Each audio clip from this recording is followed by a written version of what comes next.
জীবনের পরম লক্ষ্য হিসেবে আল্লাহর সান্নিধ্য যদি কেউ লাভ করতে চায়, তবে তাকে অবশ্যই শরীয়তের সঙ্গে সুফি সাধনায় রত হতে হবে বলেও ইমাম গাজ্জালী রহমতুল্লাহ আলাইহি মত প্রকাশ করেন।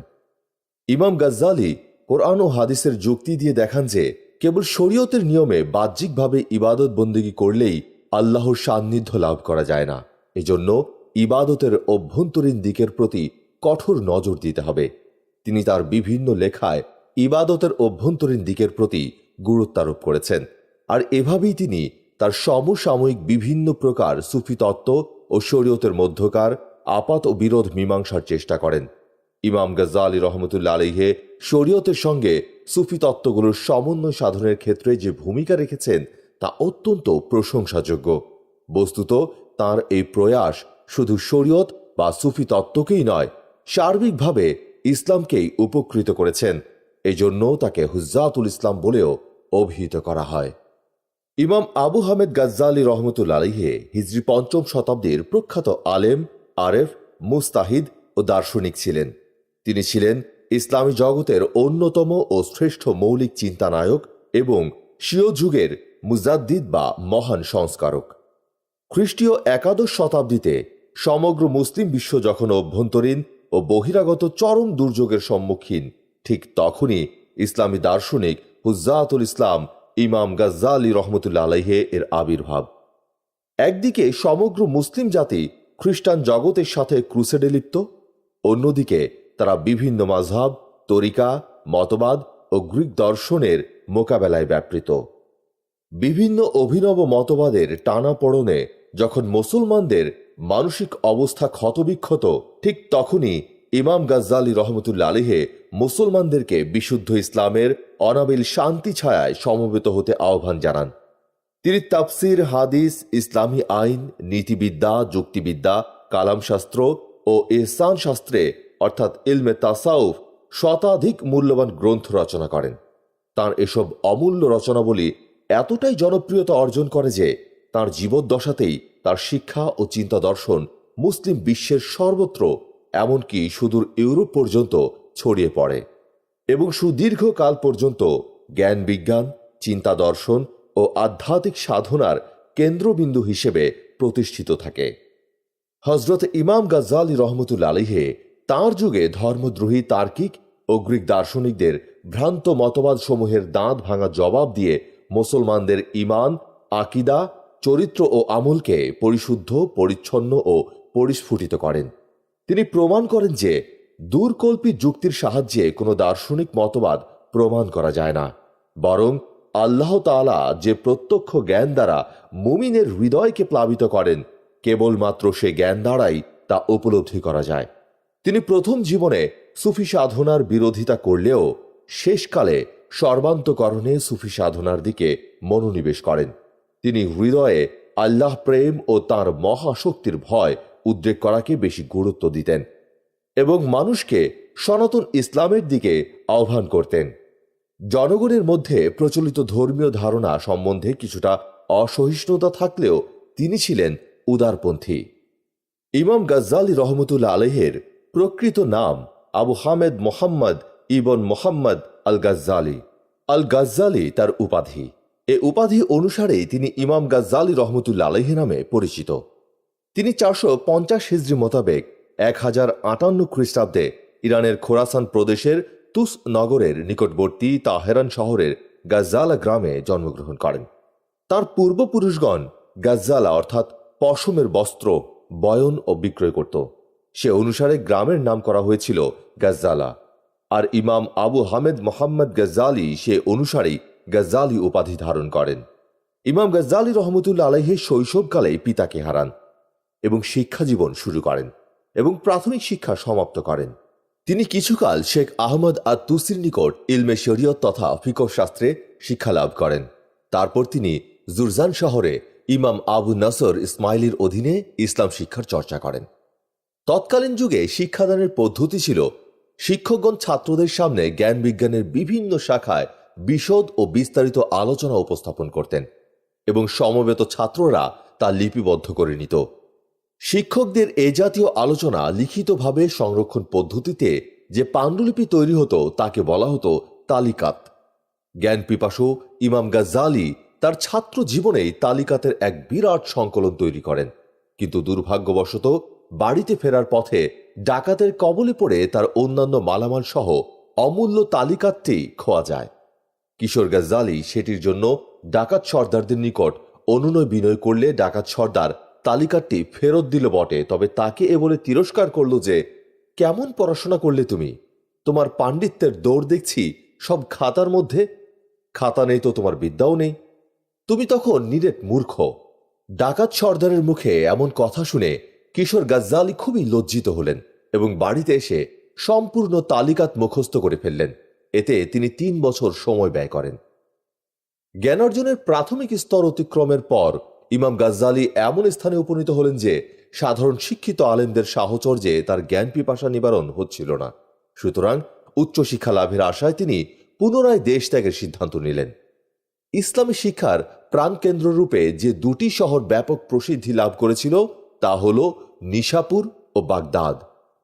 প্রখ্যাত জীবনীকার ইবনে খাল্লিকানের মতে ইমাম গাজ্জালি রাদিয়াল্লাহু তাআলা আনহু 488 হিজর সনের জিলকাদ মাসে বাগদাদ ত্যাগ করেন। প্রচণ্ড মানসিক উত্তেজনার সাথে তিনি সফরে যাত্রা করেন। তিনি এ সময় মূল্যবান রাজকীয় পোশাক ত্যাগ করে স্বল্প মূল্যের মোটা কাপড় পরিধান করেন এবং সুস্বাদু খাবারের পরিবর্তে সাধারণ শাক সবজি গ্রহণে ব্রত হন। ইমাম গাজ্জালি রহমতুল্লাহ আলাইহি বাগদাদ ত্যাগ করে সিরিয়া গমন করে সেখানে কঠিন ধ্যান সাধনায় আত্মনিয়োগ করেন। দামেস্কের উমাইয়া জামে মসজিদের পশ্চিম মিনারস্থ একটি রুদ্ধদ্বার কক্ষে তিনি ধ্যান মগ্নতায় ব্রতী হন। ক্রমাগত দীর্ঘকাল এই নীরব সাধনায় নিমগ্ন থাকলেও তিনি জ্ঞান চর্চা একেবারে পরিত্যাগ করেননি। সেই সুযোগে জ্ঞান বিজ্ঞান চর্চার ক্ষেত্রে দামেস্কের জামে মসজিদ একটি বিশ্ববিদ্যালয়ের সমপর্যায়ের ছিল। তিনি মসজিদের পশ্চিম কোণে বসে নিয়মিত দরস প্রদান করতেন। নিজের আত্মিক সাধনা প্রসঙ্গে ইমাম গাজ্জালি রহমতুল্লাহ আলাইহি লেখেন, নির্জন বাস, অনুশীলন ও সাধনার পদ্ধতি আমি তাসাউফের কিতাব অধ্যয়ন করে রপ্ত করেছি, কিন্তু যেহেতু কিতাব অধ্যয়নই এই শাস্ত্রে পাণ্ডিত্য অর্জনে যথেষ্ট নয়, তাই কোনো একজন মুর্শিদের হাতে বায়াত গ্রহণ করা আবশ্যক ছিল। ইতিহাসবিদগণ এ ব্যাপারে একমত যে ইমাম গাজ্জালি রহমতুল্লাহ আলাইহি শায়েখ আবু আলী ফরমুদি রহমতুল্লাহ আলাইহি এর হাতে বায়াত গ্রহণ করেছিলেন। দামেস্কে 2 বছর নির্জন সাধনার পর ইমাম গাজ্জালি বাইতুল মুকাদ্দাসের পথে রওনা হন। এ ব্যাপারে ইমাম সাহাবী রহমতুল্লাহ আলাইহি বলেন, দামেস্কে অবস্থানকালে একদিন ইমাম গাজ্জালি মাদ্রাসা আমানিয়ায় গমন করেন। সেখানে শ্রেণীকক্ষে উপস্থিত হয়ে শুনতে পান যে জনৈক শিক্ষক ছাত্রদের উদ্দেশ্য করে বলছেন, ইমাম গাজ্জালি রহমতুল্লাহ আলাইহি এই মত পোষণ করেন। এ মন্তব্য শুনে তিনি আত্মপ্ররোচনায় আক্রান্ত হওয়ার ভয়ে ভীত হয়ে সাথে সাথেই সেখান থেকে চলে আসেন এবং দামেস্ক ত্যাগ করে বাইতুল মুকাদ্দাসের পথে রওনা হন। বাইতুল মুকাদ্দাসে পৌঁছার পর তিনি আগের মতোই ছোট্ট একটি কামরায় দিন রাত ধ্যানমগ্নতায় লিপ্ত হন। এইভাবে কিছুকাল ধ্যান সাধনার পর তিনি সেখান থেকে হজরত ইব্রাহিম আলাইহিস সালামের কবর মাকামে খলিলে চলে আসেন। এখানে কিছুদিন অবস্থান করার পর হজব্রত পালনের উদ্দেশ্যে মক্কা মদিনায় হিজরত করেন। এ সময় তিনি মক্কা শরীফে কিছুদিন অবস্থান করেছেন বলেও ইতিহাসে পাওয়া যায়। ইমাম গাজ্জালি রহমতুল্লাহ আলাইহি 499 হিজরি সনে মাকামে খলিলে পৌঁছেন। এ সময়ে তিনি হজরত ইব্রাহিম আলাইহিস সালামের কবরকে সামনে রেখে 3টি বিষয়ের প্রতিজ্ঞা করেন। 1. কোনো বাদশাহর দরবারে উপস্থিত হব না। 2. বাদশাহর দেয়া উপহার উপঢৌকন গ্রহণ করব না। 3. প্রচলিত বাহাস, মুনাজারা ও বিতর্ক সভায় অংশ নেব না। ইমাম গাজ্জালি রহমতুল্লাহ আলাইহি একাধারে 10 বছর বিভিন্ন দেশ সফর করেন। এ সময় তিনি আলেকজান্দ্রিয়া, মিশর ও মরক্কোয় অবস্থান করেন। তবে এসব স্থানে তিনি অধিকাংশ সময় বিরান ভূমি ও জনশূন্য এলাকায় বিচরণ করেন এবং দিন যাপন করেন। তার এই সফরের সামগ্রিক ঘটনা ইতিহাসে পাওয়া যায় না। শিবলি নোমানি ইতিহাসে যে স্বল্প সংখ্যক ঘটনার বিবরণ পাওয়া যায় তার একটি ঘটনা আপনাদের জন্য উপস্থাপন করছি। একবার সফরের অবস্থায় জনৈক পথিক তাকে এক জনশূন্য মরুভূমিতে জীর্ণ শীর্ণ অবস্থায় আবিষ্কার করেন। একটি মলিন চাদরে তিনি আবৃত ছিলেন, হাতে ছিল পানির মস্ক। পথিকের মনে পড়ল ইতপূর্বে সে তাকে বাগদাদের দরজগাহে 4 শতাধিক ছাত্র পরিবেষ্টিত অবস্থায় দরজ দিতে দেখেছেন। পথিক বিস্ময় ও অভিভূত হয়ে তাকে জিজ্ঞেস করল, দরজদান থেকে এই কষ্টকর অবস্থা কি আপনার নিকট অধিক পছন্দের মনে হচ্ছে? কথা শুনে ইমাম গাজ্জালী ঘৃণা ভরে তার দিকে তাকিয়ে কবিতা আবৃত্তি করেন। প্রেয়সী লায়লার প্রতি অমোঘ প্রেম এবং আবাসভূমির প্রতি সহজাত আকর্ষণ আমি পরিত্যাগ করলাম।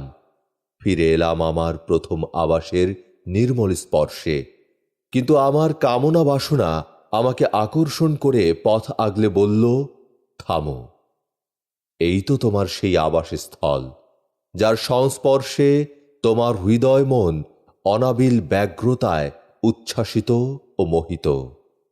হে মন, ত্যাগ করো এসব পার্থিব আকর্ষণ এবং ফিরে আসো প্রথম আবাসের স্বচ্ছতায়। সুবিখ্যাত গ্রন্থ ইয়াহুইয়া উমুল রচনার পর ইমাম গাজ্জালী রহমতুল্লাহ আলাইহি স্বদেশ ভূমিতে ফিরে আসেন। দীর্ঘ 10 বছর আধ্যাত্মিক সফরে কাটানোর পর স্বদেশ ভূমি তুস নগরে ফিরে আসা প্রসঙ্গে তিনি নিজেই বর্ণনা দিয়েছেন। আল মুনকিশ গ্রন্থে ইমাম গাজ্জালী রহমতুল্লাহ আলাইহি লিখেন, হজব্রত পালন করার পর ত্রিপুত্রদের আকর্ষণ আমাকে শেষ পর্যন্ত স্বদেশ ভূমিতে উপস্থিত করল, অথচ ইতপূর্বে আমি স্বদেশের নামে ভীষণ আতঙ্ক বোধ করতাম। স্বদেশে ফিরে এসে আমার সময় কাটছিল সামাজিক কোলাহল থেকে সম্পূর্ণ বিচ্ছিন্ন হয়ে, কিন্তু সেই সাথে সময়ের অনাকাঙ্ক্ষিত দাবি ও পারিবারিক প্রয়োজন পূরণের মতো বিভিন্ন কর্মকাণ্ডে জড়িত হওয়ার ফলে আমার প্রচণ্ড গ্লানিবোধ হচ্ছিল। একাগ্রতা ও প্রশান্তি লাভ আমার পক্ষে সম্ভব হচ্ছিল না কোনোভাবেই। হিজরি 5ম শতক ছিল ইসলামী ইতিহাসের উত্থান পতনের একটি গুরুত্বপূর্ণ সময়। ইসলামের বিপক্ষে ওতপাতা শত্রুরা একদিকে যেমন বুদ্ধিবৃত্তির আওয়াজ তুলে চারদিকে বিভ্রান্তির বেড়াজাল বিস্তার করছিল, অপরদিকে সরলমনা মাযহাব বন্ধ মানুষের পক্ষে এরূপ ভয়ঙ্কর সংশয়ের সামনে টিকে থাকা খুবই দুষ্কর। ইমাম গাজ্জালী সমাজের এই নাজুক অবস্থা অবলোকন করে নির্জন বাস পরিত্যাগের সিদ্ধান্ত নিলেন। ঘটনাক্রমে একই সময়ে দরজ তাদরিজে পুনরায় ফিরে আসার জন্য তার প্রতি সুলতানের পক্ষ থেকে ক্রমাগত অনুরোধ আসছিল। ইমাম গাজ্জালী গভীরভাবে পরিস্থিতি পর্যবেক্ষণ করছিলেন এবং সমমনা ব্যক্তিদের মতামত যাচাই করে দেখছিলেন। অধিকাংশ সঙ্গী সাথীরা তাকে অধ্যাপনার খেদমতে ফিরে আসার পক্ষে অভিমত জানালেন। সমকালীন অনেক বুজুর্গের স্বপ্নও এতে ইঙ্গিতবহ ছিল, তবে এক্ষেত্রে একটি হাদিস তাকে সবচেয়ে বেশি আকৃষ্ট করছিল। হাদিসে এসেছে, আল্লাহ সুবহানাহু ওয়া তাআলা প্রতি শতাব্দীর শুরুতে একজন মুজাদ্দিদ বা যুগ সংস্কারক উম্মতের হৃত গৌরব পুনরুদ্ধারের জন্য প্রেরণ করে থাকেন। তখন হিজরি 5ম শতাব্দীর 1 মাস মাত্র অবশিষ্ট ছিল। 499 হিজরি সনের জিলকদ মাসে ইমাম গাজ্জালী নিশাপুর নিজামিয়া মাদ্রাসায় অধ্যাপক রূপে পুনরায় যোগদান করেন এবং নিয়মিত অধ্যাপনা আরম্ভ করেন। তৎকালীন সুলতানের সাথে ইমাম গাজ্জালীর যোগাযোগের মাধ্যম ছিলেন নিয়ামুল মুলকের জ্যেষ্ঠ পুত্র ফখরুল মালিক। পিতার মৃত্যুর পর তিনি বাদশাহ শানজার সেলজুকির প্রধানমন্ত্রী রূপে নিয়োগ লাভ করেছিলেন। তিনি ছিলেন সহজ সরল, জ্ঞানপ্রিয় ও সুশীল আচরণের অধিকারী। সুধী মহলে ইমাম গাজ্জালীর সর্বগ্রহণযোগ্যতার ফলে তিনি ছিলেন তার একান্ত অনুগত ও গুণমুগ্ধ ভক্ত। হজরত ইমামের নিকট উপস্থিত হয়ে তিনি দিনী খিদমতের প্রতি আগ্রহ ও নিষ্ঠার পরিচয় দিলেন এবং একই সঙ্গে হজরত ইমামকে অত্যন্ত বিনয়ের সাথে পুনরায় নিজামিয়া মাদ্রাসার অধ্যক্ষ পদ গ্রহণের জন্য অনুরোধ জানালেন। নিজামিয়া মাদ্রাসায় পুনরায় অধ্যাপনার কাজে যোগ দিয়ে তিনি তার বিখ্যাত গ্রন্থ ইয়াহুইয়াউল উলুমউদ্দিন গ্রন্থ থেকে শিক্ষা দিতেন। 2 বছর কাল পর্যন্ত তিনি অধ্যাপনার কাজে নিয়োজিত ছিলেন। নিজামিয়া মাদ্রাসায় পুনরায় শিক্ষকতার কাজে নিয়োজিত থাকা অবস্থায় 5ম হিজরি সনের মহররম মাসে প্রধানমন্ত্রী ফখরুল মালিক বাতিনি সম্প্রদায়ের গুপ্ত ঘাতকের হাতে শাহাদাত বরণ করেন। এই ঘটনার অল্প কিছুদিন পরই ইমাম গাজ্জালী অধ্যক্ষের পদ থেকে ইস্তফা প্রদান পূর্বক নিজের জন্মভূমি তুস নগরীতে ফিরে আসেন। স্বদেশে ফিরে নিজের বাসভবনের পাশেই একটি আধ্যাত্মিক খানকা ও মাদ্রাসা প্রতিষ্ঠা করেন। এখানেই তিনি জীবনের শেষ নিঃশ্বাস পর্যন্ত জাহিরি ও বাতিনি ইলমের প্রসারে নিয়োজিত ছিলেন। ইমাম গাজ্জালির সর্বগ্রহণযোগ্যতা ও জনপ্রিয়তা একদিকে যেমন বাড়ছিল, অপরদিকে তার প্রতি এক শ্রেণীর হিংসুকের সংখ্যাও বৃদ্ধি পাচ্ছিল। ইয়াহুইয়াউল উলুম গ্রন্থে তিনি যেভাবে কপটাশ্রয়ী, ধোঁকাবাজ ও বুলি সর্বস্ব সুফিদের মুখোশ উন্মোচন করেছিলেন, তাতে দেশের বৃহৎ একটি শ্রেণী তার ঘোরতর শত্রুতে পরিণত হয়েছিল এবং তারা লিপ্ত হয়েছিল তার প্রকাশ্য বিরোধিতায়। সানজার মালিক শাহ সেলজুকি ছিলেন খোরাসানের তৎকালীন অধিপতি। সেলজুকি বংশের প্রায় সকলেই ছিলেন ইমাম আজম আবু হানিফার মাযহাবের অনুসারী। তার মাযহাবের প্রতি তাঁদের বিশেষ আকর্ষণ ছিল। ভক্তি ও শ্রদ্ধার নিদর্শন স্বরূপ তাঁরাই সর্বপ্রথম ইমাম আবু হানিফার কবরের ওপর গম্বুজ নির্মাণ করে বাঁধাই করে দিয়েছিলেন। যুবক বয়সে ইমাম গাজ্জালি রহমতুল্লাহ আলাইহি ফিকহ বিষয়ক একটি গ্রন্থ লিখেন।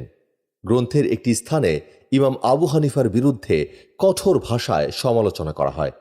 তার শানে এরূপ বক্তব্য যথাযথ ছিল না। কিতাবটি বিদ্বেষ পোষণকারীদের হাতিয়ারে পরিণত হয়। এর বিষয়বস্তু উল্লেখ করে তারা জনসমাজে ইমাম গাজ্জালির বিরুদ্ধে বিদ্রোহ ছড়াতে তৎপর হয়ে উঠল। এমনকি এক পর্যায়ে ডালপালা সমেত বিষয়টি রাজ দরবারে পেশ করা হলো। সাথে সাথে তার অন্যান্য গ্রন্থ সম্পর্কে বিশদগার করে বলা হলো ইমাম গাজ্জালির আকীদা বিশ্বাস নাস্তিকতা প্রসূত ধর্ম বিমুখতারই নামান্তর। বাদশাহ সানজার সেলজুকি গভীর মনোযোগের সাথে বিদ্বেষীদের বক্তব্য শুনলেন এবং অভিযোগ আরোপের কারণে অত্যন্ত ক্রোধান্বিত হলেন। বাদশার ধর্মবিজ্ঞানের সাথে কোনো সম্পর্ক ছিল না বিধায় তার পক্ষে বিষয়টি তলিয়ে দেখা ছিল এক প্রকার অসম্ভব। সুতরাং সভাসদ ও দরবারি চাটুকারদের কথার উপরই তাকে বিশ্বাস করতে হলো। তাদের অভিযোগ সত্য হিসেবে গ্রহণ করে তিনি ইমাম গাজ্জালিকে দরবারে উপস্থিত হওয়ার জন্য পারোয়ানা পাঠালেন। ইতোপূর্বে আমরা উল্লেখ করেছি, মাকামে খলিলে ইমাম গাজ্জালি রহমতুল্লাহ আলাইহি প্রতিজ্ঞা করেছিলেন যে তিনি আর কখনো শাহী দরবারে গমন করবেন না। সুতরাং তার পক্ষে দরবারে উপস্থিত হওয়া ছিল অসম্ভব। অপরদিকে বাদশার পক্ষ থেকে পাঠানো ফরমানের কথাও তাকে বিবেচনা করতে হচ্ছিল। সুতরাং মাশহাদ রেজা নামক দরবারের নিকটবর্তী একটি স্থানে উপস্থিত হয়ে তিনি বাদশার নিকট পত্র পাঠালেন। ফার্সি ভাষায় লিখিত পত্রটির বিবরণ ছিল, সালামবাদ, সুদীর্ঘ 6টি বছর আমি সুলতান মালিক শাহর দরবারে ছিলাম। বাগদাদ, স্পাহান প্রভৃতি উন্নত নগরগুলোতে তার কর্মকাণ্ডের নিদর্শন গভীরভাবে দেখার ও উপলব্ধি করার সৌভাগ্য ও অভিজ্ঞতা আমার আছে। তাছাড়া একাধিকবার অন্যান্য বাদশাহ, আমিরুল মুমিনিন, সমকালীন বরেণ্য পণ্ডিত ব্যক্তিবর্গের একান্ত সান্নিধ্য ও সাহচর্য লাভে আমি ধন্য হয়েছি। এভাবে পৃথিবীকে দেখা ও তার ঘটনা প্রবাহের সাথে জড়িত থাকার সুযোগ আমার হয়েছে। দীর্ঘকাল মক্কা মদিনায় আমি অবস্থান করেছি। মাকামে খলিলে আমি প্রতিজ্ঞা করেছিলাম বাগদাদে আমি কোনো রাজা বাদশার দরবারে গমন করব না, আর তাদের দেয়া উপঢৌকনও গ্রহণ করব না। জীবনে কখনো প্রচলিত বাগ যুদ্ধে অংশ নিব না। আজ দীর্ঘ 12 বছর যাবৎ আমি আমার কৃত সংকল্প রক্ষা করে আসছি। সুতরাং সুলতানের নিকট আমার আরজ এই যে আমাকে যেন দরবারে উপস্থিত হওয়ার আদেশ থেকে অব্যাহতি দেয়া হয়। পক্ষান্তরে শাহী ফরমান রক্ষার্থে আমি মাশহাদ রেজা নামক স্থান পর্যন্ত উপস্থিত হয়েছি। অনুগ্রহপূর্বক আমাকে যেন আর রাজ দরবারে হাজির হওয়ার নির্দেশ না দেয়া হয়। পত্র পাঠে সুলতান সঞ্জার সেলজুকি ইমামের সাথে সাক্ষাতের জন্য পূর্বের তুলনায় অধীর আগ্রহী হয়ে উঠলেন। দরবারীদের উদ্দেশ্য করে তিনি বললেন, তার সাথে বিস্তারিত আলোচনার মাধ্যমে আমি তার আকীদা বিশ্বাস ও তার দর্শন সম্পর্কে নিশ্চিত ধারণা লাভ করতে চাই।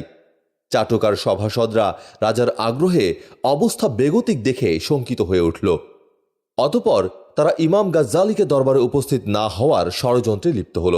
সেই সাথে এমন চেষ্টা করতে লাগলো যেন দরবারের বাইরেই একটি বিতর্ক সভার আয়োজন করা হয়।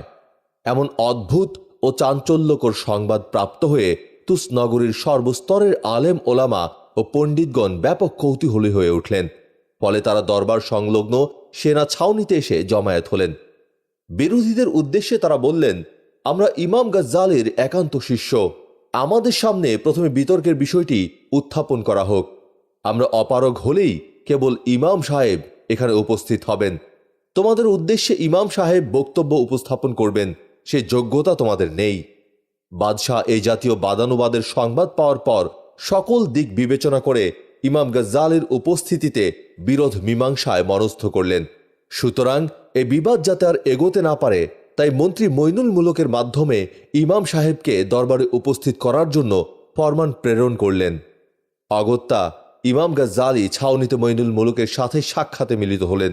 মইনুল মুলক যথাযথ সম্মান প্রদর্শনপূর্বক তাকে নিয়ে শাহী দরবারে উপস্থিত হলেন। ইমাম সাহেবের আগমনে বাদশাহ সঞ্জার সেলজুকি আসন থেকে উঠে দাঁড়িয়ে তাকে সম্মান জানালেন। কোলাকুলির পর তাকে শাহী কুরসিতে আসন গ্রহণের অনুরোধ জানালেন। ইমাম গজ্জালি রাজ দরবার তার জৌলুস, জাঁকজমক ও রাজকীয় ঐশ্বর্যের সাথে পূর্ব হতেই পরিচিত। এতদিন পর মোহময় জৌলুসের সংস্পর্শে এসে তিনি শঙ্কায় ভীত হয়ে উঠলেন। তার সাথে একজন কারি ছিলেন। তিনি তাকে বললেন, কোরআনের কোনো একটি আয়াত আমাকে পড়ে শোনাও। কারি সাহেব তেলাওয়াত করলেন, আল্লাহ কি তার বান্দার জন্য যথেষ্ট নন? সূরা জুমার আয়াত ৩৬। আয়াতটি শুনে ইমাম গজ্জালি স্বস্তি বোধ করলেন এবং তার অন্তর দৃঢ় হল। অতঃপর তিনি বাদশাহ সঞ্জারকে সম্বোধন করে এক দীর্ঘ বক্তব্য পেশ করলেন। বিশেষভাবে দুটি বিষয়ের প্রতি বাদশাহর দৃষ্টি আকর্ষণ করে বক্তব্যের উপসংহার টানলেন। তিনি বললেন, প্রথমত, তুষ নগরীর লোকজন অতীতকাল থেকেই অত্যাচার, নিপীড়ন ও অব্যবস্থার কারণে দুর্বিষহ জীবনযাপন করে আসছে। আর এখন নিদারুণ দুর্ভিক্ষ, অত্যাধিক শৈত্যপ্রবাহ ও রোগ শোকের কারণে এই নগরীতে অতীতের মতো আর মানুষের স্বাভাবিক জীবনবোধের স্বাদ খুঁজে পাওয়া যায় না। আমার অনুরোধ, আপনি তুষ নগরীর অধিবাসীদের প্রতি সদয় হন। আল্লাহ আপনার প্রতি সদয় হবেন। অত্যন্ত পরিতাপের বিষয় এই যে একদিকে ক্রমাগত বিপদ আপদ ও কষ্টভোগের কারণে মুসলমানদের উন্নত শির ও শৌর্য বীর্য খর্ব হচ্ছে, অপরদিকে আপনার অবস্থান ও শক্তি সামর্থ্য স্বর্ণ রূপার স্তূপের চাপে ধীরে ধীরে বিলীন হয়ে যাচ্ছে। দ্বিতীয়ত, আমি আরেকটি বিষয়ে আপনার দৃষ্টি আকর্ষণ করতে চাই। দীর্ঘ ১২ বছর যাবৎ আমি মানুষের সংস্রব পরিত্যাগ করে একান্ত নির্জনতা অবলম্বন করে আসছি। আপনার শাহী মহলের প্রধানমন্ত্রী আমাকে দরবারে উপস্থিত হওয়ার জোর অনুরোধ জানালে আমি তাকে বললাম, সময়টি এমন কঠিন যে সত্য ভাষণ কেবল মানুষের শত্রুই বৃদ্ধি করে, কোনো সুফল বয়ে আনে না। ফখরুল মালিক আমাকে আশ্বাস দিলেন, বাদশাহ ন্যায়পরায়ণতায় বিশ্বাসী। ইমাম আবু হানিফার বিরোধিতায় আমি অবতীর্ণ বলে আমার বিরুদ্ধে যে বিষোদাগার আপনার কর্ণগোচর হয়েছে তা সর্ববৈ মিথ্যা, উদ্দেশ্য প্রণোদিত ও দুরভিসন্ধিমূলক। এ হুইয়াউল উলুমে আমি তার সম্পর্কে যা উল্লেখ করেছি একান্তভাবে তাই আমি বিশ্বাস করি। ফিকহ শাস্ত্রে আমি তাকে সময়ের সর্বোত্তম উপহার মনে করি।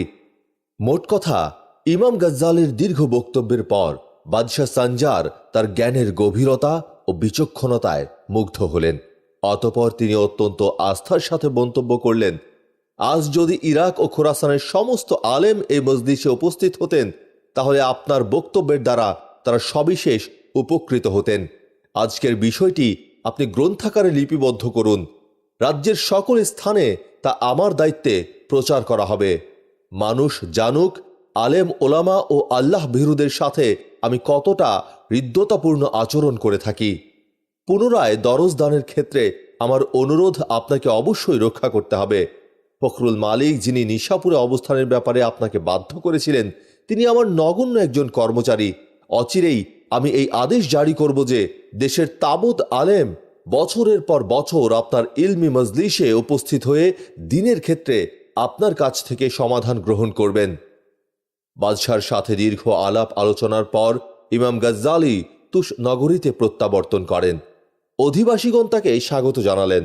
সকলে শহরের উপকণ্ঠে এসে জমায়েত হলেন। মানুষের এক বিশাল সমাবেশ বিভিন্ন উপহার উপঢৌকন নিয়ে এসে তাকে স্বাগত জানালো। তাকে বরণ করা হলো বিপুলভাবে। কিন্তু এই সব কিছুর পরও বিরোধী পক্ষ তাদের কূটচাল থেকে পিছপা হলো না, বরং এ পরিস্থিতিতে তাদের অন্তর্জ্বালা দ্বিগুণ হলো। ইমাম গজ্জালির নিকট উপস্থিত হয়ে তারা জিজ্ঞেস করল, মাযহাবের ক্ষেত্রে আপনি কার অনুসরণ করেন? ইমাম সাহেব বললেন, আকল গ্রাহ্য বিষয়ের ক্ষেত্রে আকলের অনুসরণ করি, আর যাতে আকলের কোনো কার্যকারিতা নেই এবং যা কেবল আল্লাহ তাআলার পক্ষ থেকেই নির্ধারিত, তাতে আমি সর্বতোভাবে কোরআনের অনুসরণ করি, তবে ইমামের ক্ষেত্রে আমি কারো অনুসরণ করি না। বলা বাহুল্য, ইমাম গাজ্জালী নিজেই ছিলেন একজন মুজতাহিদ। জবাব শোনার পর বিরোধীরা চলে গেল। ইমাম গাজ্জালীর লিখিত মেশকাতুল আনোয়ার ও কিমিয়ায়ে সাআদাত গ্রন্থের ওপর প্রশ্ন তুলে তারা সমালোচনামূলক বই প্রকাশ করল। ইমাম গাজ্জালী রহমতুল্লাহ আলাইহি দ্ব্যর্থহীন ভাষায় সমস্ত প্রশ্নের যথাযথ উত্তর প্রদান করলেন। মাকাতিব গ্রন্থে বিষয়টির বিস্তারিত উল্লেখ আছে। অবশেষে এ বিরোধ ও সমস্যা ক্রমে স্তিমিত হয়ে এলো, কিন্তু ইমাম গাজ্জালীর খ্যাতি ও সর্বগ্রহণযোগ্যতা তাকে স্থির হতে দিচ্ছিল না। পঞ্চম হিজরিতে সুলতান মোহাম্মদ বিন মালিক শাহ নিজামুল মুলকের পুত্র আহমদকে প্রধানমন্ত্রীর রূপে নিয়োগ দান করেন। তাকে কিয়ামুদ্দিন নিজামুল মুলক সদরুল ইসলাম উপাধিতে ভূষিত করা হয়। দরবারে এই পদ প্রাপ্তির পর উজির আহমদ তাকে পুনরায় বাগদাদে ফিরিয়ে আনতে মনস্থ করলেন। বাগদাদের নিজামিয়া মাদ্রাসা যেহেতু গোটা পৃথিবী জুড়ে জ্ঞান চর্চার পীঠস্থান রূপে প্রসিদ্ধ ছিল এবং দূর দূরান্ত থেকে শিক্ষার্থীগণ উচ্চশিক্ষার জন্য সমাগত হতো, তাই রাজ পরিষদ সর্বদা এই বিষয়ে সজাগ দৃষ্টি রাখতেন যেন নিজামিয়ার পড়াশোনার মান কোনো অবস্থাতেই ক্ষুণ্ণ না হয়। ইমাম গাজ্জালীর নিজামিয়া ত্যাগের পর তদীয় ছোট ভাই আহমদ গাজ্জালী তার স্থলাভিষিক্ত হন, কিন্তু এ অবস্থা ছিল সাময়িক। পরবর্তীতে তার হস্তক্ষেপে পদটি তার জন্য স্থায়ী করা হয়। এতদ সত্ত্বেও নিজামিয়ায় ইমাম গাজ্জালীর অভাব পূরণ হয়নি। অন্যান্য ইসলামী শিক্ষা কেন্দ্রের তুলনায় নিজামিয়া মাদ্রাসা ধীরে ধীরে স্তিমিত হয়ে আসছিল। আহমদ প্রধানমন্ত্রিত্ব গ্রহণ করার পর সর্বপ্রথম এই অবস্থা দূর করার প্রতি মনোনিবেশ করেন। তাছাড়া বিষয়টির প্রতি খলিফারও বিশেষ আকর্ষণ ছিল। খোরাসানের তুষ নগরী ছিল সুলতান সঞ্জারের অন্তর্ভুক্ত। সদরুদ্দিন মোহাম্মদ বিন ফখরুল মালিক ছিলেন তার উজির। বাগদাদের খলিফার প্রধানমন্ত্রী আহমদ ফখরুল মালিকের নিকট পত্র প্রেরণ করলেন। পত্রে ইমাম গাজ্জালীকে নিজামিয়া মাদ্রাসার অধ্যাপক পদ গ্রহণ করার ব্যাপারে উদ্বুদ্ধ করার অনুরোধ জানানো হয়। উক্ত পত্রের সাথে হজরত ইমামের নামেও একটি পত্র পাঠানো হয়। পত্রের ভাষ্য ছিল এরূপ: আলেম ওলামা নির্বিশেষে সকলে খলিফা মুস্তাজহার বিল্লাহকে এ মর্মে অনুরোধ জানাচ্ছেন যে যেভাবেই সম্ভব ইমাম গাজ্জালীকে নিজামিয়া মাদ্রাসায় ফিরিয়ে আনা হোক। অতঃপর তার নামে দরবারে খেলাফত হতে ফরমান পাঠানো হলো। শাহী দরবারের সমস্ত সদস্যদের স্বাক্ষর সম্বলিত এই পত্রে এ কথাও উল্লেখ ছিল যে খেলাফত ও সালতানাত যাবতীয় বিষয়ে ইমাম গাজ্জালীর মতামতই চূড়ান্ত বলে বিবেচিত হবে। প্রধানমন্ত্রী আহমদ বিন নিজামুল মুলক ইমাম গাজ্জালীকে উদ্দেশ্য করে লিখলেন, আপনি যেখানেই অবস্থান করবেন সেখানেই একটি স্বতন্ত্র মাদ্রাসা গড়ে উঠবে, কিন্তু সময়ের সর্বোত্তম প্রতিনিধি হিসেবে আপনার অবস্থান ক্ষেত্রটি আপনার শান মোতাবেক হওয়া আবশ্যক, যা ইসলামের প্রাণকেন্দ্র হিসেবে ইমাম স্বীকৃত ও যেখানে যাতায়াত ও যোগাযোগ সহজতর, সেটিই হবে আপনার অবস্থানের উপযুক্ত স্থান। বলা বাহুল্য, শিক্ষা ও সংস্কৃতির পীঠস্থান দারুস সালাম বাগদাদি হতে পারে ওইসব বৈশিষ্ট্যের কেন্দ্রস্থল। ইমাম গাজ্জালী রহমতুল্লাহ আলাইহি এ সমস্ত পত্র ও আদেশনামার জবাবে একটি দীর্ঘ পত্র লিখেন।